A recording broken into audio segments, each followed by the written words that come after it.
Welcome to Photoshop. If this is one of your first sessions within Photoshop, you will be greeted by this welcome screen. I decided to start our tutorial here right on the welcome screen because it's a great reminder of one of my most important tips, and that is to take full advantage of all the educational materials Adobe provides. Not only can you get right to tips and tutorials from this welcome screen, but you can always find help and information in the help section. I have spent hundreds of hours learning about Photoshop, reading tutorials, watching videos. There's always more to learn, and I can always improve my techniques. Just like every time I pick up my camera, I seem to become a better photographer. Every time I open up Photoshop and work on a project, I learn more, become more efficient, and get better at my job. Photoshop's interface can seem intimidating at first, but no worries. The key is to learn the basic tools, have a good understanding of the workspace, and then get to work. You will learn as you go, constantly adding to your skill set and creating beautiful projects and enhancing your photographs. So let's get started.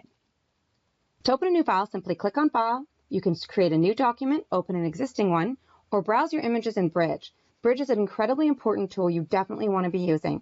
I'll show you more about Bridge in future videos. But for now, I will just go through Open. Scroll down, select a couple of files, and we have them up in our document window. We'll start our tour here on the left with the all-important Tools panel. The Tools panel contains all of the tools you'll use to create and edit your images and artwork. The Tools panel can be expanded to 2 columns or 1 column with these double arrows. I usually always leave mine in just 1 column. Since there are so many tools available in Photoshop, they can't all be visible in the Tools panel. So Adobe has nested some tools and hidden them behind related tools.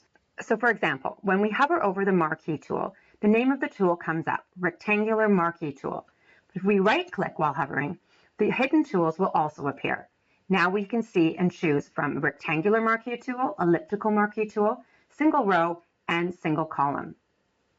Photoshop has marked that there are hidden tools with the small arrow at the bottom right corner. Again, if you want to see the name, simply hover and right-click to expose hidden tools.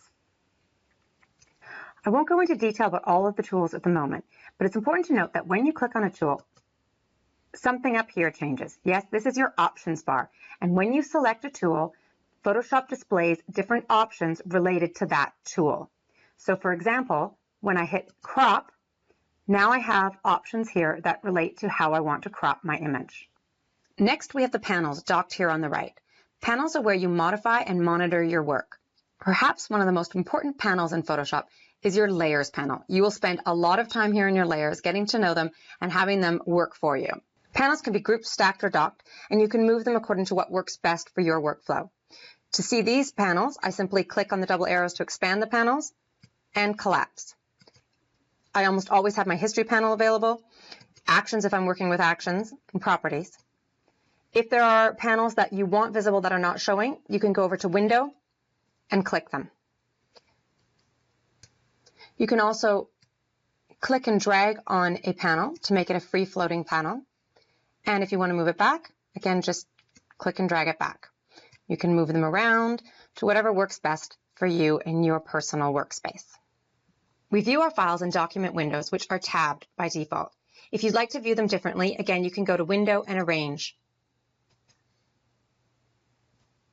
And if you want to go back, just go back to Consolidate All to Tabs. You can also pull out windows to view them like that. And again, you can just click and drag back if you want to consolidate on tabs again. While I generally use the default workspace and then make slight adjustments for my preferences, you can also come over here where it says Essentials in your top right and choose workspaces that are designed for your particular types of work. For instance, if you're doing photography, you can click here and then different panels will be visible that pertain to photography. If you want to go back, you can just hit Essentials and go back. So there you have a basic introduction to the Photoshop interface and workspace. To review, here on the left, we have our Tools panel. To access hidden tools, we hover and right-click. When we click on a tool, our options bar will change, bringing up options that relate to the currently selected tool. Over on the right, we have our panels.